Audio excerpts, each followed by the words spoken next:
నాకు ఇక్కడ ఏం రావట్లే, అమరు దా బ్లెస్సింగ్స్ తీసుకుందాం అంటేనే వెళ్ళాను బ్లెస్సింగ్స్ కి. అన్ని అమర్ లీడ్ చేసింది అక్కడ.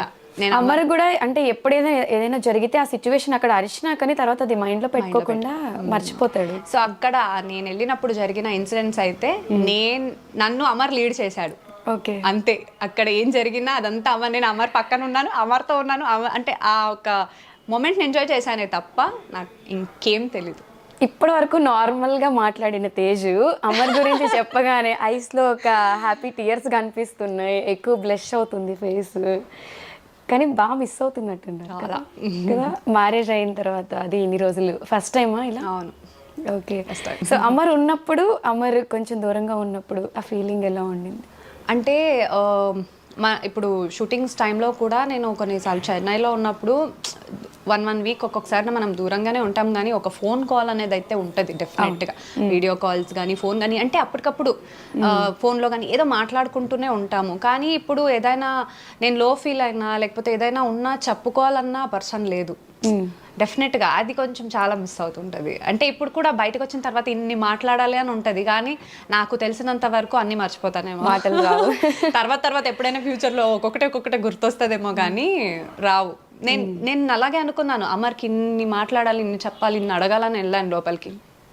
ఏం మాట్లాడలే, ఏం అడగలే, కొద్దిగానే చెప్పా, ఎక్కువ ఏం చెప్పలే, కొద్దిగానే చెప్పేసి బాగా ఆడుతున్నావు, ఇలాగే ఆడు, ఇవే చెప్పొచ్చా, స్ట్రాంగ్ గా ఉండు, ఇలాగే చెప్పొచ్చాను. అంటే ఎక్కువ లవ్ చూపించినట్టు కనిపించింది, బట్ ఆ లవ్ ఎక్కువ అవడం వల్ల ఏం మాటలు రాలేదేమో మేబీ.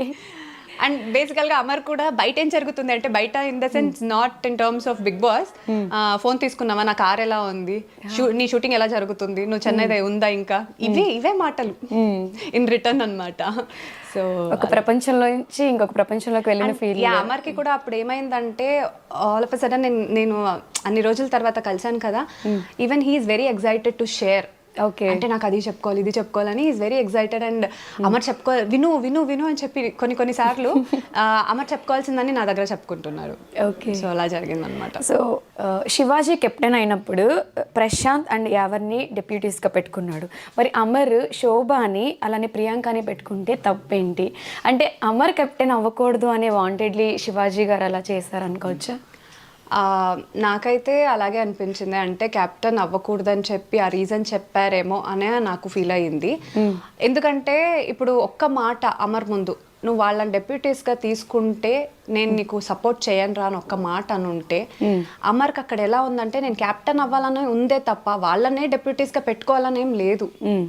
ఆబ్వియస్గా నువ్వు క్యాప్టెన్ అవుతావా లేకపోతే వాళ్ళని డెప్యూటీస్గా పెట్టుకుంటావా అని అంటే, నేను క్యాప్టెనే అవుతాను, నాకు అవసరం లేదు డెప్యూటీస్, వేరే వాళ్ళని కావాలంటే పెట్టుకుంటా అనే స్టేజ్లోనే ఉన్నాడు.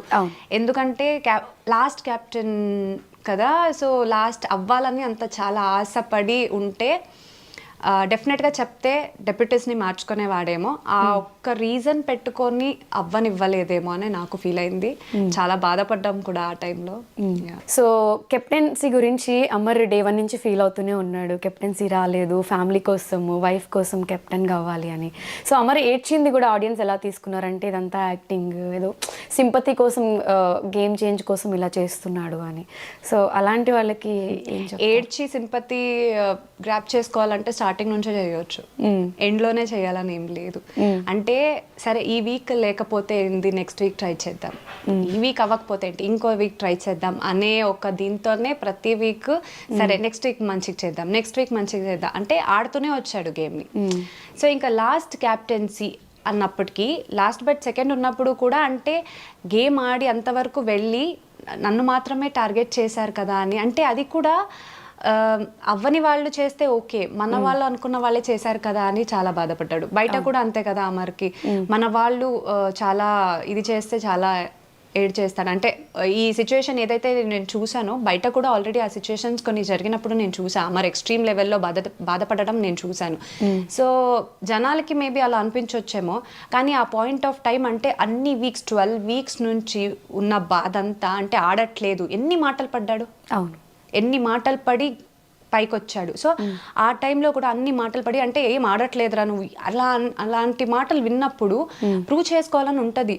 నేను లాస్ట్ వరకు వచ్చి లాస్ట్లో మన వాళ్ళ వల్ల పోయింది అంటే నన్నే టార్గెట్ చేసి పోయింది అనే ఒక బాధ ఉంటది కదా. అండ్ ఇంకొకటి ఏంటంటే అక్కడ డిఫెండ్ చేసుకోలేదన్నారు, నాకు ఎక్కడా కనిపించలేదు డిఫెండ్ చేసుకోలేదని చెప్పి. డిఫెండ్ చేసుకుంటూనే అడిగాడు వదిలేయండిరా ప్లీజ్ టార్గెట్ చేయకండి అని చెప్పి. అలాగే వదిలేసినా అది కెప్టెన్ అప్పుడే అయ్యేవాడు. అది పోయింది. ఇంకా తర్వాత వచ్చి ఇంకా లాస్ట్ క్యాప్టెన్ ఉంది అని అన్నప్పుడు ఉంటది కదా ఎట్లాగైనా లాస్ట్ క్యాప్టెన్ అయిపోవాలని చెప్పి లాస్ట్లో ఇంకా నేను అవుతానేమో అనే కలగాన్ని అందరూ సపోర్ట్ చేస్తారని అనుకున్నాడు కదా, నమ్మాడు కదా అందరినీ. లాస్ట్లో మళ్ళీ ఇంకా అవ్వనివ్వట్లేదనే ఒక బాధ ఎవరికైనా వస్తుంది. అంటే మళ్ళీ ఇంకా ఆడి ఇంకోసారి క్యాప్టెన్ అవ్వడానికి ఛాన్స్ లేదు, అక్కడ బాధ వస్తుంది, బాధ కలుగుతుంది. సో అలాంటప్పుడు ఎవరికైనా ఎమోషనల్ అవుతారు. సో అదే జరిగింది. అండ్ సింపతి గెయిన్ చేసుకోవాలని అయితే అది అమర్ చేయలేదు. అండ్ ఇంకొకటి ఏంటంటే అమర్లో ప్లస్ పాయింట్, ఇప్పుడు అలా ఏడ్చినా సరే కొంచెం బాధపడతాడు, మళ్ళీ బౌన్స్ బ్యాక్ అయ్యి మళ్ళీ అలాగే నవ్వుకుంటూ ఉంటాడు అమరు. మళ్ళీ అదే నవ్వు, ఎంత బాధలో ఉన్నా అదే నవ్వు మళ్ళీ నెక్స్ట్ డే అలాగే ఉంటది. మళ్ళీ అదేం పెట్టుకోడు, కానీ ఆ మూమెంట్ ఆఫ్ టైంలో లోపల పెట్టుకున్న బాధ అంతా ఒక్కసారికి బయటకు వస్తుంది కదా, అదే జరిగింది అంతే. ఓకే, కొన్ని టాస్కుల్లో అమర్ అంతగా ఆడలేకపోయాడు అనేది చాలామంది ఒక క్వశ్చన్ మార్క్ లాగా బయట ఆడియన్స్కి కన్వే చేసేలా చెప్పారు. అంటే గేమ్ ఎందుకు ఆడట్లేదు, అమర్కి ఏమైనా హెల్త్ ఇష్యూస్ ఉన్నాయా, లేకపోతే నిజంగా బిగ్ బాస్ హౌస్లోకి వెళ్ళాలి అనే ఆత్రం ఉంది తప్ప టాస్కులు ఆడి చూపించాలి అనే ఇంట్రెస్ట్ అమర్కి లేదు అని చాలామంది కూడా మాట్లాడారు. అసలు అమర్కి ఏమైనా హెల్త్ ఇష్యూస్ ఉన్నాయా, ఎందుకు కొన్ని టాస్కుల్లో ఆడలేకపోయాడు? అది టాస్క్ వచ్చేంతవరకు అక్కడ కొన్నిసార్లు మేము చెప్పలేము ఎంత స్ట్రాంగ్ ఉన్నా. ఒక్కొక్కసారి ఫస్ట్లోనే పోతుంది, లేకపోతే ఒక్కొక్కసారి ఎండ్ వరకు వచ్చి పోతుంది. అది మనము టాస్క్ అండ్ అప్పుడున్న సిచ్యువేషన్ బట్టి. ఎందుకంటే మేము కూడా ఇప్పుడు ఏదైనా జస్ట్ ఫన్ టాస్క్ లాగా మనకి ఏదైనా షోస్లో పెట్టినప్పుడు కూడా మనం ఆడుతున్నా సరే అలా ఉంటుంది. సో టాస్క్ గురించి మనం చెప్పలేము, ఏ సిచ్యువేషన్లో ఎలా అయినా అవ్వచ్చు. పెద్దగా కండలు ఉండి మంచిగా ఆడేవాళ్ళు కూడా ఒక్కొక్కసారి స్టార్టింగ్ సెకండ్ థర్డ్లోనే ఓడిపోయేది కూడా కొన్ని ఉన్నాయి. సో అది డిపెండ్స్ అంతే. కానీ హెల్త్ గురించి వస్తే డెఫినెట్గా అమర్కి ఇంతకు వెళ్లే ముందే కూడా విపరీతమైన బ్యాక్ పెయిన్ ఉంది. ఇంతకు ముందు ఒకసారి మనం నీతోనే డాన్స్ కోసం ఒక ఇంటర్వ్యూ, అంటే బిగ్ బాస్కి వెళ్లే ముందు ఒక ఇంటర్వ్యూ చేసినప్పుడు కూడా దాంట్లో మనం మెన్షన్ చేశాము. కానీ ఎందుకంటే వాళ్ళు కూడా అడిగారు కాబట్టి డాక్టర్ కూడా ఆ రోజు మళ్ళీ ఫిజియో కోసం వచ్చారు వెళ్ళే ఒక రోజు ముందు కూడా. ఓకే, సో అందుకోసమే అది టాపిక్ అప్పుడు వచ్చింది. కానీ ఒక్కటి ఏంటంటే అది పెట్టుకొని అమర్ లోపల సింపతి గెయిన్ చేయడానికి కోసమో లేకపోతే ఇంకోటి ఏదో నాకు బాలేదనేటట్టు ఎప్పుడు ఏది ట్రై చేయలేదు. ఎంత పెయిన్ ఉన్నా భరించాడు. నేను ఎందుకు చెప్తానంటే నీతోనే డాన్స్ ఫినాలే రోజు అసలు నిజంగా చెప్తున్నాను 3 పెయిన్ కిల్లర్ ఇంజెక్షన్స్ వేసాము డాన్స్ షో కోసం. ఓన్లీ ఫినాలే రోజు అంటే ఆ విపరీతమైన బ్యాక్ పెయిన్ వల్ల కంటిన్యూస్గా మనం 8 minutes డాన్స్ చేయాలి, మొత్తం డాన్స్ ఉంది, ఇన్ని రోజులు కష్టపడింది ఈ రోజుతో పోతుంది కదా అనే దీనికి. అండ్ పెయిన్ ఉంది కదా, ఇది నమ్నెస్ అంటే ఇది చేస్తారు కదా, ఆ క్రీమ్ కూడా రాసి అంటే నమ్మగా ఉండాలి, అది తెలియకూడదు అని చెప్పి అవన్నీ చేశాము. అంటే రకరకాలుగా ట్రై చేశారు ఆ రోజు, ఆ పెయిన్ కనిపించకూడదని. పెయిన్ కనిపించట్లేదు అనుకున్నాడు, కానీ స్టార్టింగ్లో కొన్ని స్టెప్ చేసేటప్పుడే మళ్ళీ ఆ పెయిన్ వచ్చేసిందంట. అక్కడ అరిచాడు యాక్చువల్గా. నేను ఒక సెకండ్కి బ్లాంక్ అయ్యా. తర్వాత నాకు ఒక మాట చెప్పాడు ఇంతకు ముందే, నేను ఆగిపోయినా నువ్వు ఆగకు, నువ్వు చేయి అని చెప్పి. అది మళ్ళీ మైండ్లో పెట్టుకొని వాడు అరిచినా సరే నేను కంటిన్యూ చేస్తున్నప్పుడే లైవ్లో లైవ్లో అది టెలికాస్ట్లో ఎవరికి తెలియలేదు. ఒక ఫ్లిప్ చేస్తాడు ఫస్ట్ ఒక సాంగ్లోనే, మనకు ఒక 6 songs ఉంటుంది దాంట్లో. ఫస్ట్ సాంగ్లోనే ఒక ఫ్రంట్ ఫ్లిప్ చేసినప్పుడు first time okay, second time చేసేటప్పుడు అమ్మా అని అరిచాడు. అక్కడ అరిస్తే నాకు ఒక్క సెకండ్కి ఇలా వేరే స్టెప్ చేస్తుంటే నేను ఒక్క సెకండ్కి ఇలా మైండ్ అక్కడికి పోయింది. కానీ నాకు ఒక మాట చెప్పాడు కదా ఆగకు అని చెప్పి, నేను కంటిన్యూ చేశా. బ్యాక్ పెయిన్ ఎంత ఉన్నా ఒక్క చోట పడిపోయినా సరే మళ్ళీ లేచి వచ్చి మళ్ళీ చక్కగా డాన్స్ చేశాడు. అది నేను చూస్తే అంత పెయిన్ పెట్టుకొని ఎవరైనా సరే పడిపోతారు, కానీ మళ్ళీ లేచి వచ్చి ఆడాడు. అంత పెయిన్ నేను చూశాను. కొన్ని వీడియోస్ నా దగ్గర ఉన్నాయంటే ఆ ఫిజియోథెరపీ చేసేటప్పుడు బట్టలు ఇలా పెట్టుకొని ఎంత అరిచాడు అనేది కూడా నా దగ్గర వీడియోస్ ఉన్నాయి. అంటే పెట్టుకుని ఎక్కడ పెట్టలేదు, కానీ మనం పెట్టుకున్నాం అంతే. సో అంతవరకు పెయిన్ అనుభవించే బిగ్ బాస్ లోపలికి వెళ్ళాడు. అన్ని మెడిసిన్స్ ఇచ్చి పంపించాము. సరే అంటే లోపల చెప్పుకోలేదు కదా, నేనేమనుకున్నానంటే ఓకే ఇట్స్ బెటర్ అనుకున్నాను. కానీ మొన్న వెళ్ళినప్పుడు చెప్తున్నాడు ఈ బ్యాక్ పెయిన్ ఇక్కడ నుంచి ఇక్కడికి షిఫ్ట్ అయింది తెలుసా, నాకు విపరీతంగా పెయిన్ ఉంది ఇప్పటికీ కూడా అని అంటున్నాను. అదేంటో మరి చెప్పొచ్చు కదా, నువ్వు ట్రీట్మెంట్ తీసుకోవచ్చు కదా అంటే, పర్లేదులే ఇప్పుడు అది కూడా చెప్తే దాన్ని కూడా నేనేదో అడ్వాంటేజ్ తీసుకుంటున్నాను అంటారు, లేకపోతే ఏంటి ఒక రీజన్ చెప్తున్నట్టు అంటారు, అందుకే నేను ఆ మాట చెప్పట్లేదని నా దగ్గర చెప్పాడు. ఇప్పుడు నేను లోపలికి ట్రీట్మెంట్ అయితే వెళ్ళినప్పుడు ఏం అవ్వట్లేదు దానికి. క్రీమ్ అయిపోయింది, నేను క్రీమ్ ఇప్పటికీ కూడా పంపిస్తున్నాను. ఆ పెయిన్కి ఏదైతే క్రీమ్ ఉంటుందో డాక్టర్ ఇచ్చింది, వెళ్ళినప్పుడు కూడా అమ్మ అయిపోతుంది మళ్ళీ పంపించేసే అని అన్నాడు. ఇప్పటికీ కూడా ఆ పెయిన్ నైట్ టైం వేసుకునే పడుకుంటున్నాడు. అంటే జనాలకి తేజు బయటకు వచ్చి మాట్లాడి చెప్తే ఇది తెలుస్తుంది. అదొక్కటే కాదు, అమర్కి ఆ టైంలో మనం బ్లడ్ టెస్ట్ చేసినప్పుడు కూడా మొత్తం కంప్లీట్ టెస్ట్ చేస్తే మజిల్ గ్రోత్ అనేది కూడా ఇప్పటికీ ప్రస్తుతానికి ఆగింది. అంటే అంత లేదు, ఫుల్ విటమిన్స్ అన్నీ మొత్తం లోలో ఉంది, అంటే ఎక్కువ లేదు. ఓకే, మొత్తం ఫుల్. అంటే నాకు కూడా అప్పుడు లేదు, అప్పటికే మనము విటమిన్ టాబ్లెట్స్ మెడిసిన్స్ తీసుకుంటూనే ఉన్నాము, మల్టీవిటమిన్ టాబ్లెట్స్. నాకు కూడా అప్పుడు లో బీపీ అయిపోయింది. అంటే ఫుడ్ సరిగ్గా తినడం అని కాదు, తీసుకున్న ఇంటేక్ మేబీ మనం చేసే పనులకి, అంటే అప్పుడు ఎక్కువ కదా డాన్స్ది, అప్పుడు నాకే లో బీపీ వచ్చింది, నాకు ఇప్పటికీ కూడా ఉంది. ఇంకా ఓకే, నేను ఇంకా మెడికేషన్ ఏం ప్రాపర్గా తీసుకోవట్లేదు, ఇవే సరిపోతుందని. అమర్కి కూడా సేమ్ సిచ్యుయేషన్. రీసెంట్గా అన్నారు కదా ఐవీల్ తీసుకుంటున్నాడు చూపించుకోకుండా అని చెప్పి. యాక్చువల్గా నాకు అంటే ఎవరో ఇన్స్టాగ్రామ్లో చూస్తేనే నాకు ప్రాపర్గా నాకు ఇన్ఫర్మేషన్ రాలేదు లోపల నుంచి. లేదు నార్మల్ ఇప్పుడు బాగున్నారు అని. కానీ ఐవీ ఇచ్చింది నాకు తెలీదు. నేను వీకెండ్ ఎపిసోడ్లో చూసిన తర్వాతే నాకు డేకి 2 ఐవీలు ఇస్తున్నారని తెలిసింది. తర్వాత తెలుసుకుంటేనే లో బీపీ అయింది, ఫీవర్ ప్లస్ అన్ని హెల్త్ బాగాలేదనే విషయం నాకు అప్పటికే తెలిసింది. సో ఉంది కానీ చూపించుకోవట్లేదు. ఎంటర్టైన్ చేయాలి, గేమ్ ఆడాలి, అదే ఉంది. అంటే ఒక రీజన్ వల్ల ఇలా ఏదో రీజన్ చెప్పుకుంటాడు అనేది ఎవరు చెప్పకూడదు, పాయింట్అవుట్ చేయకూడదు.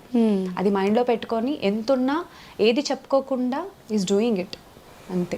దాన్ని కూడా కొంతమంది అంటారు సింపతి, అది అంటే రకరకాలుగా అంటారు, మనం ఇంకేం చేయలేము. అవును, అంటే జనాలు ఎంత ఈజీగా ఒక కమెంట్ పెట్టేస్తారు, ఒక మాట మాట్లాడేస్తారు, వాళ్ళకి ఇవన్నీ ఏం తెలియదు కదా. అంటే లోపల ఎంత సఫర్ అవుతున్నారు, ఏం ఫీల్ అవుతున్నారు అనేది ఫేస్ చేసే వాళ్ళకే తెలుస్తుంది. నేను ఎందుకు విటమిన్స్ గురించి అంటే మజిల్ గ్రోత్ లేదు ఎందుకు చెప్పానంటే, డాక్టర్కి ఫస్ట్ నా దగ్గర చెప్పుకోలేదు, ఇన్ని మెడికేషన్స్ తీసుకుంటున్నా ఎందుకని నాకు అది తెలియలేదు. తర్వాత డాక్టర్ అంటే కనుక్కుంటే తెలిసింది.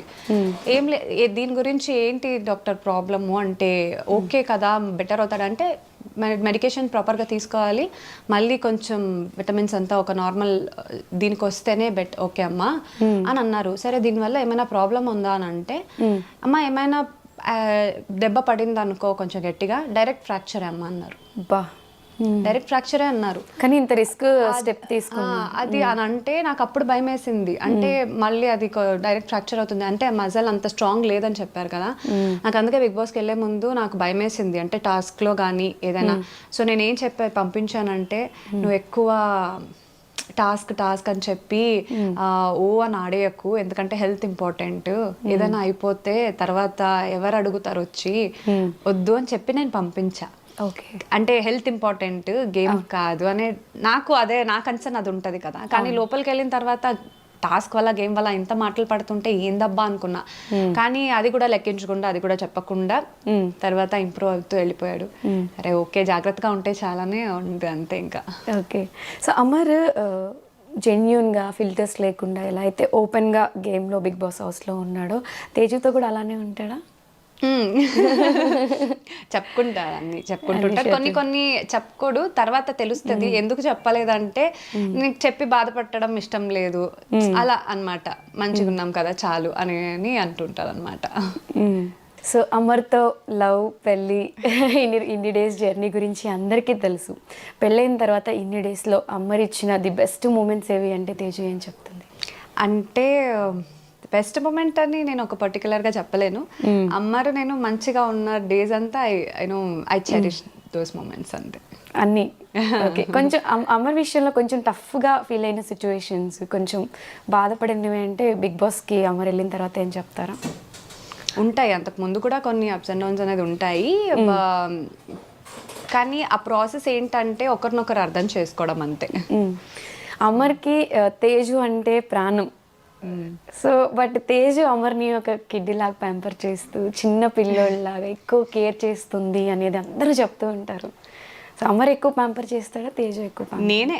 అది అమర్ని అడిగిన అమర్ కూడా అదే చెప్తాడు. అవునా? అమర్ నన్నేం ప్యాంపర్ చేయడు, నేనే చేస్తా. ఓకే, తేజుకి ప్యాంపరింగ్ కావాలంటే ఎవరు చేస్తారు? నాకు ఎవరు చేయరు, అందుకే చెప్తుంటా. అయ్యో నేను వాడిని ప్యాంపర్ చేయడంలోనే అయిపోతుంది. ఓకే, సో అమర్ని ప్యాంపర్ చేస్తూ అమర్ హౌస్లోకి వెళ్ళిన తర్వాత మిగతావన్నీ అలా సెట్ చేసుకుంటూ వచ్చేసరికి తేజు ఇలా ఉండాల్సిన తేజు పాపం ఇలా అంతేనా? Very nice. సో అమర్ గురించి పర్టికులర్గా ఏదైనా చెప్పాలి అనుకుంటే అసలు తేజు ఏం చెప్తా? నేను ఒక్కటే అన్నాను అమర్కి ఇంతకు ముందు కూడా వెళ్ళే ముందు, నువ్వు నీలా ఉంటే జనాలకి నచ్చుతుంది అని చెప్పి.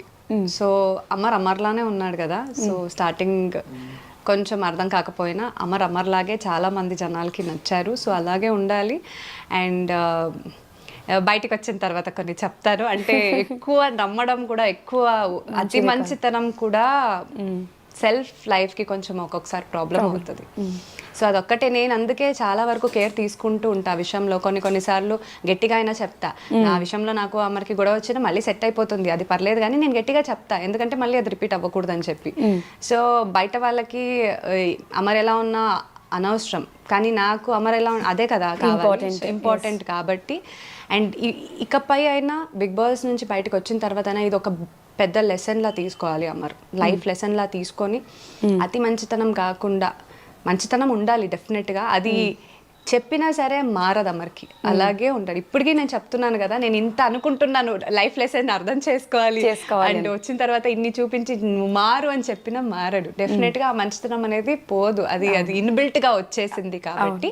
కనీసం అట్లీస్ట్ అందరినీ గుడ్డిగా నమ్మడం ఆపేసి కొంచెం సెల్ఫ్ లైఫ్ నేనే అంటే అది కొంచెం పెంచుకొని ఉంటే లైఫ్లో అమర్ కూడా చాలా హ్యాపీగా ఉంటాడు. ఏదైనా చిన్న బాధ కలుగుతుందంటే, ఇప్పుడు ఎంత బాధపడిన లోపల మన వాళ్ళు అనుకున్నాడు కాబట్టి దానివల్లే బాధపడతాడు. అలాంటిది ఇంకోసారి జరగకూడదని నేను అనుకుంటున్నాను. ఇదే చెప్తాను బయటికి వచ్చిన తర్వాత. ఐ విష్ అదొక్కటే. ఓకే. సో తేజు కొన్ని చెప్పకపోయినా తేజుని ఎవరెవరు ఎంత ఇబ్బంది పెట్టారు, తేజు ఎంత సఫర్ అయింది అనేది నాకు కొన్ని తెలుసు. పర్సనల్గా నేను మెన్షన్ చేయను, బట్ అవన్నీ దాటుకొని స్టిల్ ఒకటే స్ట్రాంగ్ ఫీలింగ్తో సపోర్ట్ చేసుకుంటూ వస్తున్నారు. As a single child, single parent.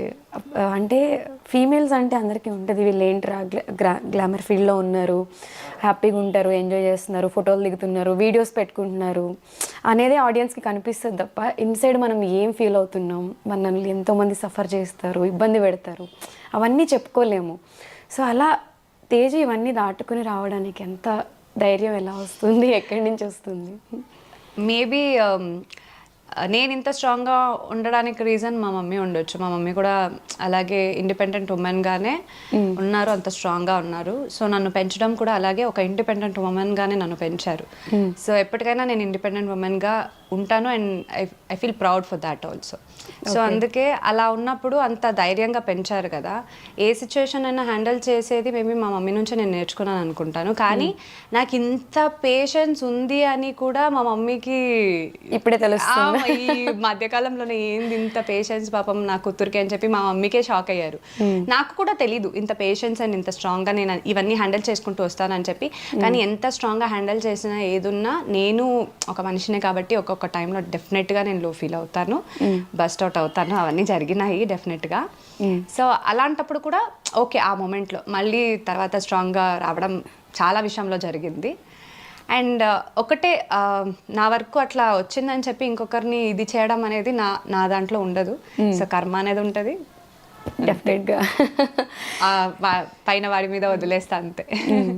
So ఇంత సపోర్ట్ చేస్తున్న తేజుని చాలామంది అమర్ వైఫ్ ఎందుకు అమర్కి సపోర్ట్ చేయట్లేదు, ఎందుకు తేజు బయటికి రావట్లేదు, ఎందుకు మాట్లాడట్లేదు అని చాలామంది అడుగుతూ ఉన్నారు. ఎప్పుడైతే అంటే లోపలికి వెళ్ళిన తర్వాత మనకి 24/7 ఎవరు బిగ్ బాస్ ఫాలో అవ్వరు. చూపించే 1 అవర్ని చూసి అమర్ని చాలా ట్రోల్స్ చేశారు, చాలా మీమ్స్ కమెంట్స్ పెట్టి చాలా నెగిటివ్ చేసేస్తారు. ఎందుకురా అమర్ బిగ్ బాస్ హౌస్కి వెళ్ళాడు, కొంతమంది అయితే వెళ్ళకుండా ఉంటేనే బాగుండేది అనే ఫీల్ క్రియేట్ చేశారు. ఇప్పుడు మొత్తం అంతా రివర్స్ అయింది కాబట్టి ఫైనల్గా అయినా అర్థం చేసుకున్నారు కాబట్టి మనం హ్యాపీగా ఫీల్ అవుతాము. బట్ ఎలా అనిపించింది ఆ టైంలో, ఆ పర్టికులర్ ఆ టైం సిచ్యువేషన్లో సపోర్ట్ చేయట్లేదు అన్నప్పుడు? స్టార్టింగ్ ఇట్ వాజ్ సిచ్యువేషన్స్ చాలా దారుణం, అంటే నేను ఎక్స్పెక్ట్ చేయలేదు. చాలా అంటే చాలా దారుణం. అలాంటివి నేను నా ఎక్స్పీరియన్స్ చేయలేదు కదా, అలాంటి కమెంట్స్ కూడా నేను ఎప్పుడూ చదవలేదు. అట్లా ఉండేది. కొన్ని సార్లు వచ్చి బయట మాట్లాడాలి అని అనిపించేది, కానీ ఏ మూవ్ చేసిన అమర్ కానీ నేను ఏ మూవ్ చేసినా దాంట్లో కూడా ఒక నెగిటివే చెప్తూ నెగిటివే చేస్తుంటే, ఇప్పుడు నేను ఒక ప్రొఫెషనల్గా నేను ఒక ఆర్టిస్ట్ని, నాకు నేను వర్క్ చేస్తూనే ఉంటా, ఏదో ఒక రకంగా నేను బయట ఎక్స్పోజ్ అవుతూనే ఉంటాను నా వర్క్ విషయంలో. ఏదో ఒక ఫోటో పెట్టాల్సి వస్తుంది, ఏదైనా పెట్టినా సరే, ఏదైనా ఒకటి చేసినా సరే దానికి కూడా లోపల ఉన్నాడని చెప్పి నువ్వు రకరకాలుగా కమెంట్స్ పెట్టారు. అసలు స్టార్టింగ్లో కొన్ని తీసుకోలేకపోయాను. అరే నాకు ఒక ప్రొఫెషన్ ఉందంటే ఇప్పుడు నేను లోపల ఉన్నాడని చెప్పి నేను సైలెంట్గా ఇంట్లో కూర్చోడానికి అవుతుందా బాధపడుతూ? లేకపోతే వాళ్ళు వచ్చేమైనా నాకు పెడతారా?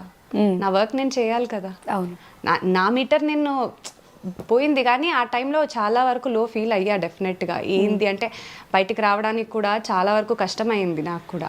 నా వర్క్ ఒక్కటే నేను చేసుకొని సైలెంట్ అయిపోతున్నాను. కానీ ఎన్నో ఇప్పటికీ కూడా కాల్స్ వస్తాయి యూట్యూబ్కి, ఏదైనా ప్రమోషన్స్కి కానీ అట్లా కాల్ చేసినప్పుడు ఎన్నో నేను వదులుకున్నాను. వాళ్ళంతటా అంటే నాకు వెల్ విషెసే, మా వాళ్ళ రకరకాలుగా చెప్తారమ్మా, నువ్వు ఇట్లా ఉంటే ఎట్లా, వాళ్ళు ఏమైనా వచ్చి నీకు పెడతారా చెప్పు, ఒక 10 రూపాయలు వస్తే అది అమ్మకి ఏదో దానికి యూజ్ అవుతుంది కదా, ఇప్పుడు నీకు అంతే కదా, యూజ్ అవుతుంది కదా అని అనేవాళ్ళు. అవునన్నా అని చెప్పి అవునన్నే దాన్ని తర్వాత మళ్ళీ ఇదేదో దీనివల్ల మళ్ళీ నేను చేసేదాన్ని కాదు. అంటే మనం ఏదైనా చెయ్యాలంటే కూడా అది కరెక్ట్ ఉన్న అవతల వాళ్ళు ఏమనుకుంటారో అని చెప్పి, ఆడపిల్ల లైఫ్ నాట్ ఎన్ ఈజీ, ఎంత టఫ్. అప్పుడు చాలా వరకు ఇదైపోయింది. ఆ ఫేజ్ ని క్రాస్ చేసి రావడానికి కొంచెం టైం పట్టింది. చాలా స్ట్రాంగ్ గానే అప్పటికి కూడా ఉండడానికి చాలా ట్రై చేసా, కానీ ఉంటది కదా, అవ్వలేదు. బట్ యా కష్టమే అప్పుడు. ఓకే, సో ట్రూ ఎలిమెంట్స్ అంటే ఇప్పుడు మనకి బాధ వస్తే బాధపడతాం, నవ్వొస్తే నవ్వుతాం. అలా అమర్కి ఏదనిపిస్తే అది చేస్తాడు బిగ్ బాస్ హౌస్లో. దాన్ని చాలామంది ఎందుకు సింపతి ట్యాగ్లా క్రియేట్ చేయడానికి ట్రై చేశారు. ఎందుకంటే మనకి ఏదనిపిస్తే అదే చేస్తాం కదా, అది ఎందుకు సింపతి ట్యాగ్లా ఎక్కువ వెళ్ళిపోయింది?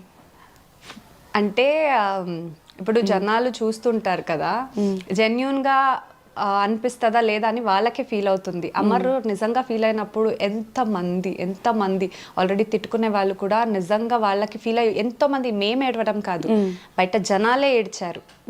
ఎందుకు ఏడుస్తారు? ఊరికనే సింపతి కోసము ఊరికనే అలా వస్తుందా?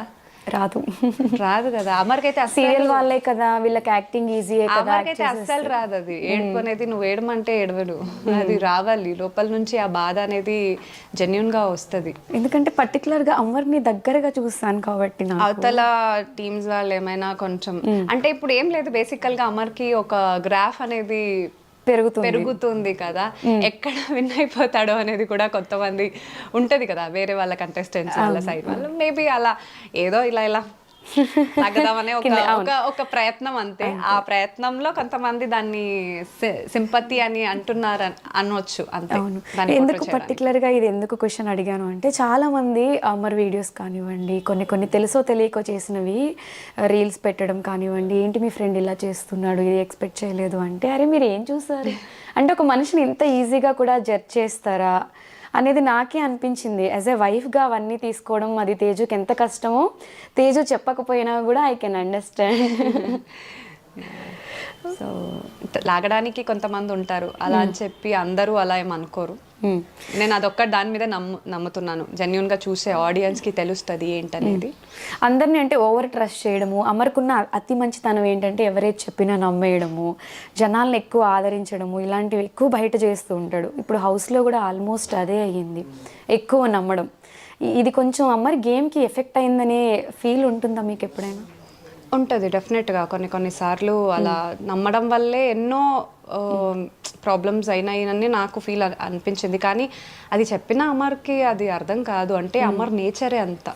అంటే అందరినీ కలుపుకుని వెళ్ళిపోయే అమర్, ఇప్పుడు అర్జున్ అమర్ బయట చాలా మంచి ఫ్రెండ్స్. ఇది పర్టికులర్గా నాకు అడగాలని ఉంది. ఎందుకు అంటే అందరినీ కలుపుకుని వెళ్ళిపోయి వద్దు అన్నా కూడా అరే ఏంట్రా అని చెప్పి మాట్లాడుకుని వెళ్ళిపోయే నేచర్ అమర్ది.